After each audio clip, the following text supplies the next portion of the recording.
Welcome back to AM Sports Cover 4. Jay, I wanted you and I to get together very quickly and talk about one of the hottest topics currently going on in the sport of college football, which is college football realignment. Now, we know that currently the SEC and the Big Ten are positioning themselves to take over college football, and we're going to tell you why here in a second. Now, they've been in negotiation currently with the college football playoffs. They have talked about a 12-team playoff. They're currently talking about a 14-team playoff where, if I'm not mistaken, both the SEC and the Big Ten will get 4 automatic bids. We'll see 3 automatic bids coming out of the ACC, 3 at-large bids, and 1 group of 5 guaranteed in the college football playoffs. Now, when you think about 4 automatic bids and then the 3 at-large, more than likely those 3 at-large would be from the SEC and the Big Ten, so essentially they dominate. Now, we know that a lot of what the SEC and the Big Ten are currently asking for, not only in the playoffs, but they're also asking for additional money in regards to the college football playoffs. Now, theoretically, if you're thinking about college football playoffs and there are 3 at-large, in theory, it's probably not going to happen, but in theory, you could have at-large 3 teams that are not from the SEC or the Big Ten. So let's say you got 4 teams from the ACC. Then would you still have a situation where the Big Ten and the SEC are getting more money from the playoffs? So all those things are things that the SEC and the Big Ten are asking for that, in my personal opinion, they're going to get some resistance. They're going to get pushback. But I think that this is by design, Jay. I believe personally that the SEC and the Big Ten, they know that what they're asking for is a stretch and a push. And they want it to be that way because they want to say to themselves or to the sports world that, hey, we tried. We tried to work with the ACC. We tried to work with the group of 5. We tried to work with the other conferences. We know that the SEC and the Big Ten have already connected to talk about and to basically align on what's best for the sport of college football, whether that's playing players, whether that's the college football playoffs, you name it. They're talking about it currently. And if you're not a part of the SEC or the Big Ten, you don't have a seat at the table currently. So for the Miamis and the FSUs and the Notre Dames and the Clemsons and the Virginias and the North Carolinas, you guys are outside right now looking in, and you better get on the inside very quickly. Here's what I believe the power play is for the SEC and the Big Ten. And this isn't necessarily new news, but I think this is going to get here a lot quicker than what people think. I believe that these 2 individuals, both the SEC and the Big Ten, are going to break off completely from college football. The NCAA, not only that, they're going to have their own playoffs. And maybe that's the caveat that a lot of people haven't really discussed. I think the SEC and the Big Ten are going to have their own playoffs. They don't need the college football playoffs. They're going to detach from the NCAA. They're going to set up their own thing relative to college football. They're going to have their own playoffs. And eventually, they're going to have their commissioner, and that commissioner is going to be negotiating their own TV deals. And they're not going to be worried about the college football playoff committee. I think that that's where this is going, Jay, personally. And I think it's going to get there quick, fast, and in a hurry. And that is the reason why FSU has been so aggressive in getting out of the ACC. And I believe they are going to get out of the ACC. And I think once the big brother of the ACC gets out of the ACC, then little brothers like Clemson and Miami and Virginia and North Carolina, they'll get the opportunity to break away as well. Jay, what are your thoughts on what I had to just say there in regards to the SEC and the Big Ten? I believe they're positioning themselves to take over college football. What's your thoughts? Oh man, big brother conversation. That's another day. But we kind of talked about it in our last video about this whole playoff thing and everything. I really didn't like, because I brought the question up, like, what's going to happen to, the Vandies and all the other teams that's currently in the SEC and the Big Ten. They're expendable.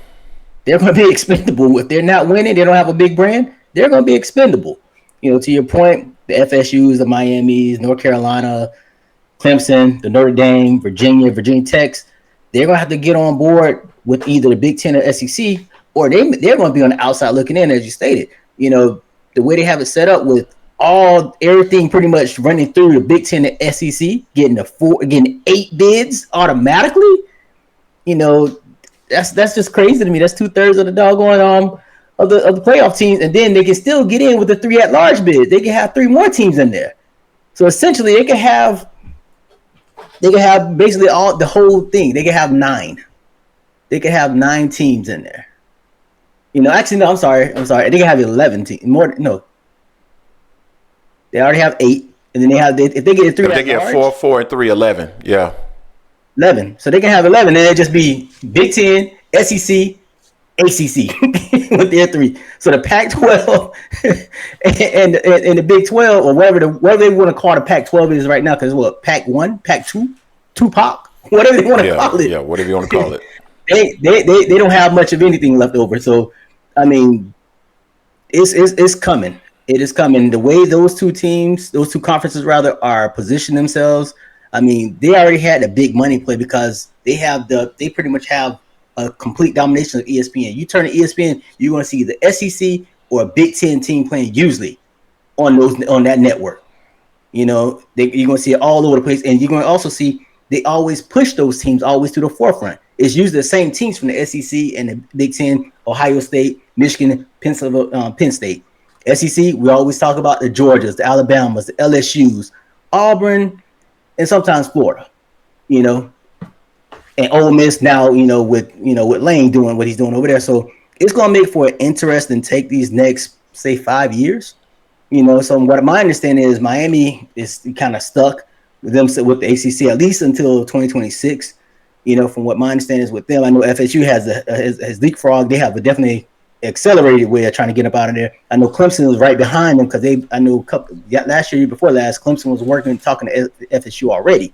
So I mean, one of them breaks out, it's going to be open the floodgates, because ACC, if they're smart, and they haven't been lately the way they've been running things, they think they can just do whatever they want. And teams like FSU, Miami, Clemson, North Carolina, they're just going to take it.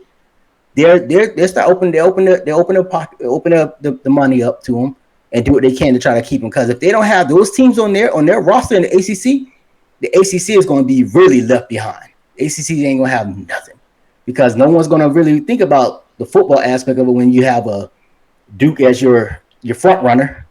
If it's basketball, that's one thing, but football, not really. I know Duke has gotten better, but they're not FSU. They're not Clemson. They're not North Carolina. They're not even Miami. Miami has never even played in a championship outside of one time in the ACC. So, I mean, ACC got to get better. It's like, I really don't think any of the other conferences can do anything unless they band together. But they've lost their biggest players for the most part. Oklahoma, USC. Who else was in there? Oh, Texas. You lose those big name brands like that, and you're pretty much stuck. So, I mean, it's going to happen. It's probably going to happen sooner than later, but it's going to be interesting how they take over. Yeah, it's going to be interesting. I can't wait to see it. I'm so curious to see how everything develops over the next couple of years. I would say by 2026, I believe a lot of this will be implemented. But the first domino to fall, in my personal opinion, is going to be Florida State, because I believe, depending upon what ends up happening relative to Florida State in the ACC lawsuit, then we could clearly see that domino start to fall right in 2024, 2025. FSU breaks away, and certainly I know they're going to have like a clause in the contract where they state that Florida State can't disclose anything, but we know how these things work. Somehow, some way, some shape, some form, it will get out there to the rest of the ACC teams, and the ones that actually have value will break away as well. Because I think if Florida State can get out of that conference for $150 million, Miami, North Carolina, Virginia, Clemson, they're all following them, and the ACC will crumble at that point. So we'll see what ends up happening relative to and the SEC. In talks too. Exactly. We'll see what ends up happening relative to the SEC and the Big Ten and their power play. We know what their next power play is. They're going to push and push and push until they eventually get what they want, which is total, complete separation from the NCAA and doing their own thing as their own one big entity. And they'll have their own commissioner negotiating their own contracts. Tell us what you think. Don't forget to hate, like, comment, and subscribe. This is AM Sports Cover 4, and we are out.